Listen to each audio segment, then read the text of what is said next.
எப்படி நம்ம ஊருக்குள்ள கால் வச்சுன்னு ஊருக்கு சந்தோஷமா திருநெல்வேலி காலை வச்சுன்னு அப்படி சந்தோஷம் கால் எடுக்காது பாரு தாமிரபரணி யாரு பாரு எங்க ஆறு பொங்காரா உங்க பேர் எழுதிருக்கு பொங்காருன்னு தாமிரபரணி ஆறு இல்ல தங்கராஜ் ஆறு. இப்போ வந்து எங்க கோயில் போயிட்டு இருக்கோங்க தென்திருப்பறை.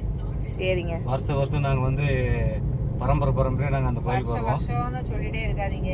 ஆனா வருஷம் வர முடியல எங்களுக்கு எக்ஸாம் அந்த மாதிரி டைம்ல இந்த தேர் திருவிழா வந்துடும். ஸ்டைல பாத்தீங்களா அதுவா ஏன்னு படுத்து கிடக்குறேன். கோயில் போயிட்டு இருக்கோம். அதனால சைவ சாப்பாடு தான் இன்னைக்கு. அதனாலே ஒரு சைவ ஹோட்டலுக்கு வந்திருக்கோம். நம்ம ஊர் சாம்பார் வாசம் எப்படி இருக்கு? சூப்பரா இருக்கு. அந்த சாம்பாருக்கு இந்த சாம்பாருக்கு இது வந்து கிராமத்து மண் வாசனையோட செஞ்ச சாம்பார். அதனால இப்படி உனக்கு வாசம் வருது.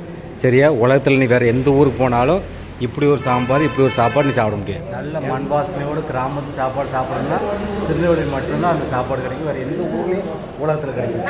பார்த்தீங்களா எப்படி ஒரு இடத்துல என் பொண்டாட்டிய சுத்தர கூட்டு போயிருக்கேன். அருமையான ஒரு கிராமத்துக்குள்ளே போயிட்டு இருக்கோம் நாங்கள். ஏய் சுந்தா அங்கே தண்ணி இருந்துச்சு. தண்ணி தெரிச்சிருச்சுப்பா. நகர நெடுங்குலைக்காதர் திருக்கோவில் நவ திருப்பதியில் இது ஒரு திருப்பதி. எப்பெல்லாம் முடியுமோ அப்பெல்லாம் நாங்கள் வருவோம். ஆமாம். இந்த தூண் எதுக்கு தெரியுமா இருக்கு? தெரியாது. தெரியாதா? தெரியாது. எனக்கும் தெரியாது. தெரிஞ்சுக்கணும். ஆனால் இந்த இடம்லாம் இருக்குல்ல ஃபுல்லாக மண்ணாக இருக்கும். மணல் மணல் மணல் மணல் மண்ணு ஓகேவா? மணல். நாங்கள் அங்கேருந்து எல்லாரும் ஊரில் வந்து இங்கே ஆளுக்கு எல்லாரும் போரை விரிச்சு இந்த திண்டில எங்க அப்பாவும் பாட்ட மாமாக்குள்ள போட்டோ சைடில் பூரா முட்டாய் கடையாக இருக்கும். எங்கள் அப்பாவே நைட்டு இந்த கடை எங்க போச்சு முட்டாய் வாங்கி கொடுப்பாங்க. மலரும் நினைவுகள் அடையாளமே எல்லாம் மாறி போச்சு. வந்தோம்னா நேரம் இந்த வாய்க்காலுக்கு வந்துட வேண்டியதான்.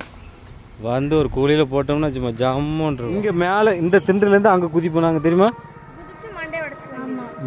போய் இருக்கு உனக்கு ஒன்றும் தெரியாது.